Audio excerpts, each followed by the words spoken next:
سب سے پہلے میں درخواست کرتا ہوں جناب مفتی ذاکر صاحب نعمانی جو شعبے کے ذمہ دار بھی ہیں اور مفتی شہر بھی ہیں، رسم المفتی اور سراجی کی تدریس کے ساتھ تمرین فتاوی جو افتاء میں بنیادی حیثیت جس کو حاصل ہے وہ آپ سے متعلق ہے۔ مفتی صاحب سے درخواست ہے کہ مختصراً ان کتابوں کا تعارف اور جو کتابوں کی اہمیت اور اختصار کے ساتھ مصنفین کا تعارف پیش فرمائیں۔ السلام علیکم ورحمۃ اللہ وبرکاتہ۔ نحمدہ ونصلی علی رسولہ الکریم، اما بعد۔ شعبہ افتاء میں شرح عقود رسم المفتی یہ نصاب میں داخل ہے اور اکثر بیشتر درس گاہوں میں یہ کتاب مروج ہے اور اس کی بہت اہمیت ہے۔ یہ در حقیقت علامہ شامی رحمۃ اللہ علیہ کے 74 اشعار پر مبنی اس کی شرح ہے جو بہت افادیت رکھتی ہے۔ علامہ شامی رحمۃ اللہ علیہ جو خاتمۃ المحققین کہلاتے ہیں، محمد امین بن عمر ابن عابدین جو شامی کے نام سے مشہور اور معروف ہیں، یہ ان کا رسالہ ہے۔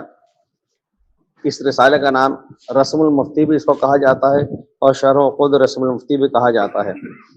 علامہ شامی رحمۃ اللہ علیہ نے جس موضوع پر تحریر فرمایا ہے اس موضوع پر علامہ نووی شافعی شرح مہذب میں بھی پہلے ایک رسالہ تحریر فرما چکے ہیں جس کا نام ہے آداب الفتویٰ والمفتی والمستفتی۔ اسی طرح علامہ ابن صلاح محدث شافعی ان کا بھی ایک رسالہ ہے ادب المفتی والمستفتی، اور مفتی امیم الاحسان صاحب بنگلہ دیشی نے بھی اس موضوع پر تحریر فرمایا ہے۔ اس کتاب کے مجموعے کا نام ہے قواعد الفقہ، مفتی امیم الاحسان صاحب، اور یہ بھی بعض مدارس میں داخل نصاب ہے۔ یہ اس کو بہت سے حضرات ایک مختصر سا پمفلٹ کہہ دیا کرتے ہیں، لیکن حقیقت یہ ہے کہ اس کے اندر دریا بکوزہ ہے۔ 116 مصنفین، بڑے علماء، فقہا کا اس کے اندر تذکرہ ہے، اور 70 سے زائد بڑی کتابوں کے اس کے اندر حوالہ جات پائے جاتے ہیں۔ علامہ شامی کی عمر بھی بہت زیادہ نہیں ہوئی ہے، 1198 ہجری کی پیدائش ہے، 1252 ہجری کی ان کی وفات ہے، کل عمر 54 سال ہے۔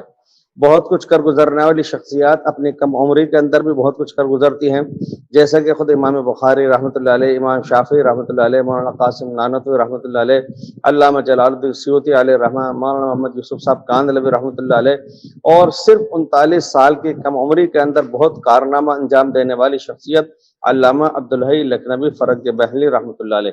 علامہ شامی نے فقہ شافعی اور قرات و تجوید یہ شیخ سعید حموی سے اخذ کیا۔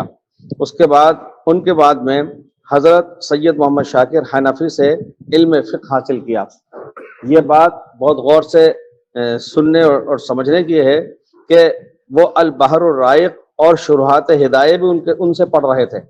ہمارے دور میں کنز و دقائق جو ایک متن ہے وہ پڑھنا پڑھانا بھی دشوار ہو رہا ہے، اور ہدایہ کتاب بھی مکمل پڑھنے پڑھانے کو بہت کچھ سمجھ لیتے ہیں، لیکن علامہ شامی نے باقاعدہ اس کی شرح یعنی البحر الرائق اور ہدایہ کی شروحات بھی ان سے پڑھی ہیں۔ وہ وقت کے جانے بانے مفتی اعظم تھے، اور ان کا علم مقام اس قدر بلند اور برتر تھا کہ ان کے زمانے میں ان کے فتاوی صادر ہونے کے بعد بڑے بڑے مفتیان کرام اپنے فتاوی سے رجوع کر لیا کرتے تھے، اور بہت سے قضات اپنے فیصلوں پر نظر ثانی کرنے پر مجبور ہو جایا کرتے تھے۔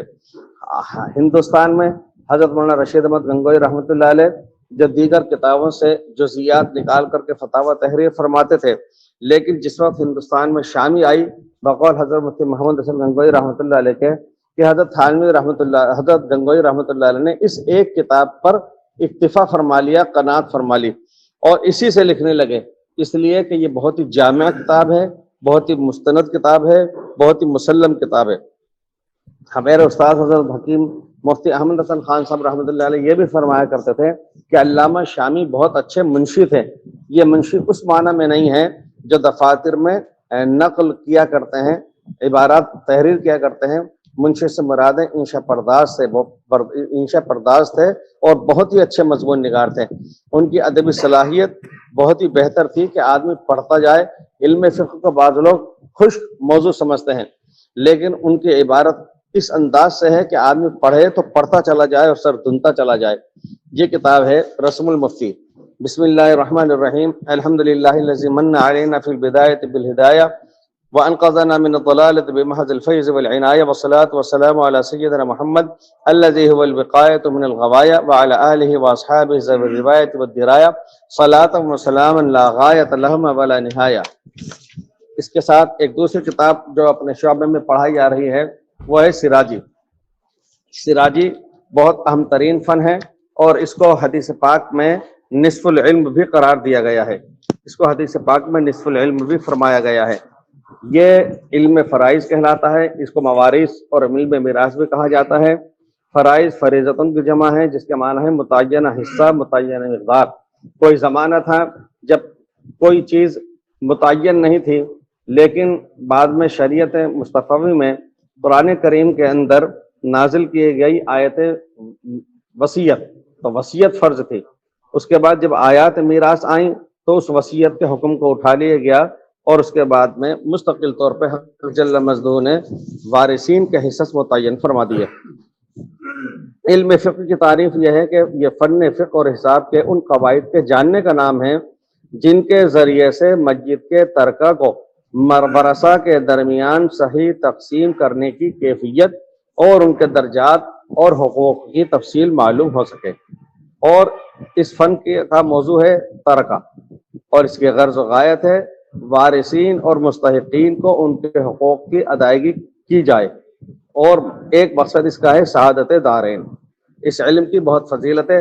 حدیث پاک میں فرمایا گیا ہے تعلم الفرائض وعلموہ الناس فإنہ نصف العلم وہو ینسیٰ وہو اول شیء ینزع من امتی۔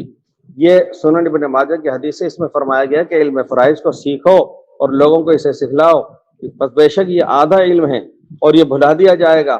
سب سے پہلے جو علم اٹھایا جائے گا وہ علم میراث ہے، علم فرائض ہے۔ اور ایک حدیث پاک میں یہ بھی ہے کہ تعلم الفرائض وعلموہ الناس فإن العلم سينقضي وتظهر الفتن حتى يختلف اثنان في الفریضہ فلا يجدان من يفصل بینہما۔ امام بیہقی نے یہ حدیث نقل کی ہے کہ علم فرائض کو سیکھو، لوگوں کو اسے سکھلاؤ، بس یہ وہ علم ہے جو اٹھا لیا جائے گا، جدا ہو جائے گا، فتنے ظاہر ہوں گے۔ حال یہ ہو جائے گا کہ دو شخص متعینہ حصے میں اور اپنے حق کے حصول یابی کے اندر اختلاف کر رہے ہوں گے، پریشان ہوں گے، وہ کوئی ایسے تیسرے شخص کو نہیں پائیں گے جو ان کے درمیان شرعی طور پر تقسیم وراثت کر سکے۔ اس کتاب سراجی کے مصنف ہیں شیخ محمد بن عبد الرشید السجاوندی۔ کہا گیا ہے کہ یہ سجاوند کابل میں ہے، اور یہ بھی کہا گیا ہے کہ یہ خراسان میں ہے۔ ان کی وفات سن 358 ہجری کی ہے۔ اس سے ہم اندازہ لگا سکتے ہیں کہ اتنی صدیاں گزر جانے کے باوجود، یعنی 11 صدیاں تقریباً کم و بیش گزر رہی ہیں، اب تک جب سے لے کے آج تک بڑے بڑے مدارس اسلامیہ کے دارالافتاء میں یا افتاء کے شعبہ جات میں اس کتاب کو آج تک نصاب میں داخل کر رکھا ہے، اور اس کتاب کا بدل آج تک سامنے نہیں آ سکا، جبکہ دیگر تفصیلی طور پر اس علم پر بہت سی کتابیں سامنے آ چکی ہیں۔ اور اگر کہا جائے تو علم موارث یا علم فرائض وہ سورہ نساء کی ان 3 آیات کی تشریح ہے۔ سورہ نساء میں آیت نمبر 10، آیت نمبر 11 اور آیت نمبر 176۔ یہ بھی کہا جا سکتا ہے کہ یہ ان آیات کریمہ کی تفصیل ہے۔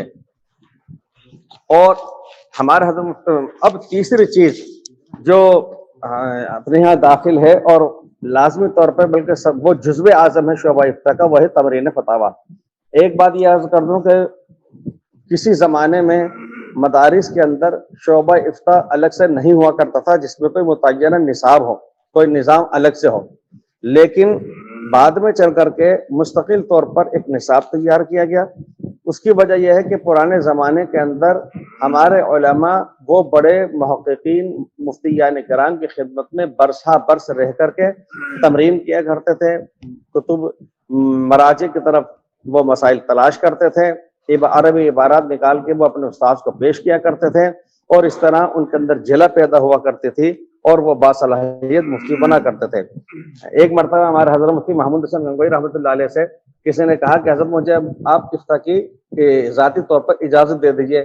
فرمایا مجھے کسی نے اجازت نہیں دی، میں کیا اجازت دوں؟ اس لیے کہ مفتی اعظم ہند نے بھی شعبہ افتاء اس انداز سے درسگاہ میں رہ کر نہیں پڑھا تھا کیونکہ اس زمانے میں اس کا وجود ہی نہیں تھا۔ اسی طرح حضرت تھانوی رحمۃ اللہ علیہ یہ مشہور ہے ہمارے علماء کے درمیان کہ جہاں کہیں محققین مفتیان کرام میں بر صغیر کے اختلاف رائے ہو، وہاں حضرت تھانوی رحمۃ اللہ علیہ کی رائے کو ترجیح دی جایا کرتی ہے عام متن۔ اور حضرت تھانوی رحمۃ اللہ علیہ نے بھی باضابطہ یہ نصاب کے طور پر نہیں پڑھا، لیکن اتنے برسہ برس اس میں محنت میں گزارے کہ وہ اپنے زمانے کے مایۂ ناز مفتی بنے۔ سب سے بڑے مفتی کون ہیں؟ ہمارے حضرت مفتی محمود حسن گنگوئی علیہ رحمہ فرمایا کرتے تھے کہ سب سے بڑے مفتی حق تعالی شانہ خود ہیں۔ یستفتونک وللہ یفتیکم فی الکلالہ، یہ سورہ نساء کی آیت نمبر 176 ہے۔ اور حدیث پاک میں فرمایا گیا من افتی بغیر علم کان اسمہ علی من افتاہ، سنن ابی داؤد میں بتلایا گیا ہے کہ جو شخص فتویٰ دیا جائے بغیر علم کے اس کا گناہ اس پر ہوگا جس نے اس کو فتویٰ دیا ہے۔ ہم لوگ اگر مشق اور تمرین کیے بغیر اور کسی استاد کے سامنے زانوِ تلمذ طے کیے بغیر اپنے طور پر صرف مطالعے کے بلبوتے پر فتویٰ دینے لگیں گے تو ہم سے بہت ہی زیادہ غلطیاں ہونے کا امکان ہے۔ اور ہمیں سنن دارمی کی وہ روایت، سنن دارمی وہ کتاب ہے جس کو بہت سارے محققین علماء نے صحاح ستہ میں 6 نمبر پر مانا ہے، یعنی ابن ماجہ کی جگہ سنن دارمی کو بھی مانا ہے بہت سے حضرات نے۔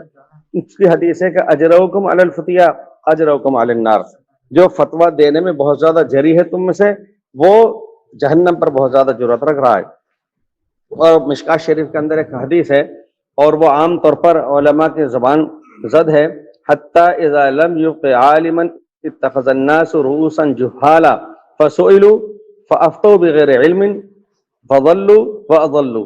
یہ مشکات شریف میں ہے کہ ایک دور ایسا آئے گا کہ حق جل مجدہ جب کسی عالم کو روئے زمین پر باقی نہ رکھیں گے تو لوگ باغ جاہلوں کو اپنا سردار اور پیشوا بنا لیں گے، اور وہ جاہل پیشوا ان سے جب سوال کیے جائیں گے تو وہ بغیر علم و تحقیق کے فتوے بھی دینے لگیں گے، خود بھی گمراہ ہوں گے اور دوسروں کو بھی گمراہ کریں گے۔ اس لیے اس بات کی ضرورت رہتی ہے کہ ان کتابوں کو پڑھنے کے باوجود تمرین فتاوی بھی کی جائے، مشق بھی کی جائے۔ اس سے متعلق میں آخری بات جو گزارش کر رہا ہوں وہ یہ ہے کہ چند کتابیں ہیں جو ہمارے پاس ضرور ہونا چاہیے۔ ذخیرہ کتب تو بہت بڑا ہے لیکن میں صرف نام عرض کر رہا ہوں۔ مثلا ایک رد المختار ہے علامہ شامی کی، ایک البحر الرائق ہے، صاحب بحر الرائق علامہ ابن نجم مصری کو حنفیہ کے ہاں محرر مذہب کہا جاتا ہے۔ ایک کتاب بدائع الصنائع ہے، بڑے بڑے فقہاء احناف نے کہا ہے کہ فقیہ النفس بننے کے لیے اور فقاہت حاصل کرنے کے لیے، تفقہ حاصل کرنے کے لیے بدائع الصنائع کا مطالعہ کیا جائے۔ ایک فتاوی تاتار خانیہ ہے جو ہندوستان میں فتاوی عالمگیری سے 3 صدیوں پہلے وجود میں آ چکی تھی۔ ایک المحیط البرہانی ہے جو در حقیقت فتاوی تاتار خانیہ کے لیے بھی زمین ہے، اور ایک فتاوی عالمگیری ہے جس کو الہندیہ بھی کہا جاتا ہے۔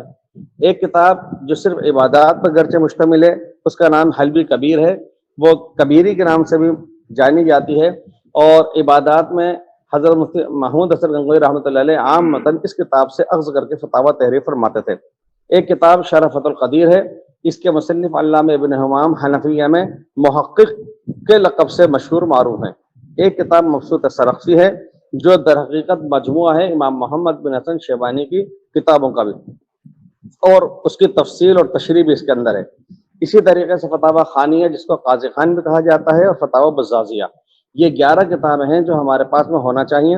اسی طریقے سے اردو فتاوی میں پہلے زمانے میں دارالفتہ میں سختی سے منع کیا جاتا تھا کہ طلبہ تمرین فتاوی والے وہ اردو فتاوی میں ہرگز نہ دیکھیں، لیکن ہمارے علماء نے یہ سوچ کر کہ ان کو طرز فتویٰ نویسی کا حاصل ہو، انہوں نے فرمایا کہ امداد الفتاوی دیکھ لیا کرو۔ اسی طریقے سے فتاوی رحمیہ کے لیے بھی بعد میں علماء اکرام نے اجازت دی، اس لیے کہ اس کے اندر دلائل بڑے اچھے انداز سے پیش کیے گئے ہیں۔ کفایت المفتی کے لیے اس لیے مشورہ دیا جاتا ہے کہ اس میں تسہیل پائی جاتی ہے، اور یہ کتاب جامع ہے، اور اس بقول قاضی مجاہد السلام قاسمی علیہ الرحمہ کے کہ کفایت المفتی کی خوبی یہ ہے ہر فتوے کی کہ اگر آپ بہت غور سے اس میں ایجاز چاہیں، اس کا اختصار کرنا چاہیں تو 2 لفظ کم نہیں کر پائیں گے، اگر کم کریں گے تو ناقص ہو جائے گا، اور اگر اس میں آپ تطویل کرنا چاہیں تو آپ کو لگے گا کوئی ضرورت ہی نہیں ہے۔ اس طرح نپے تلے جچے تلے الفاظ اس کے اندر پائے جاتے ہیں، اس لیے کفایت المفتی کا بھی مشورہ دیا جاتا ہے۔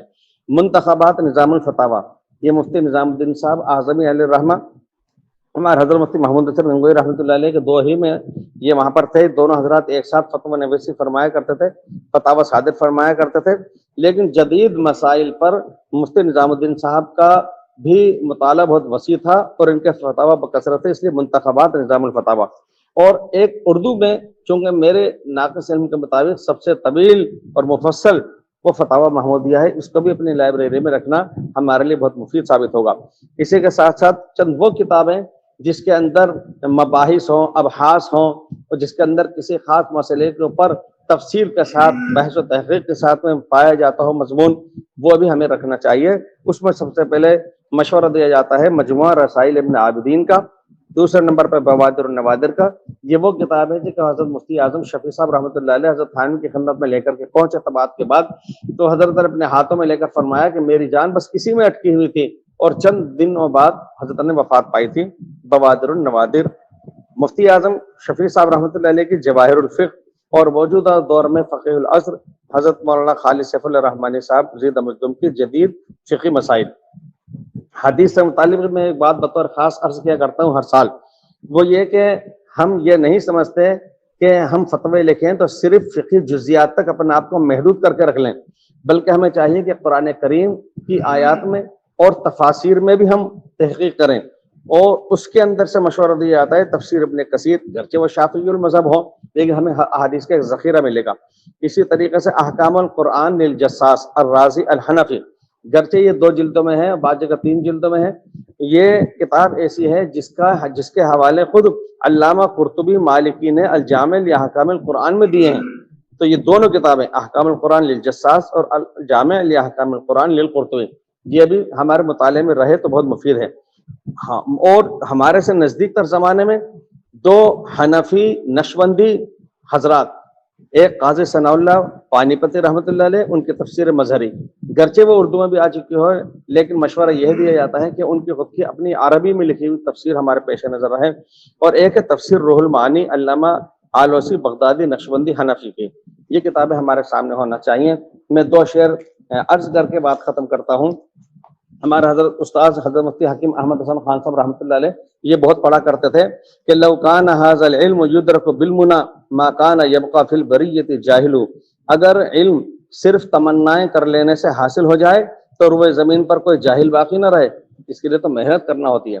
لیس الفتى من یقول کان ابی ان الفتى من یقول ها انا ذا، یعنی نوجوان اور بہادر وہ نہیں ہیں جو پیدرم سلطان بدھ کے نعرے لگاتا رہے ہمارے آباء اور اجداد کے کارنامے ایسے تھے، بلکہ نوجوان اور بہادر در حقیقت وہ ہے جو اپنے پیروں پر کھڑے ہو کر کے اور خود میدان کارزار میں پابہ رکاب ہونے کی صلاحیت رکھ سکے۔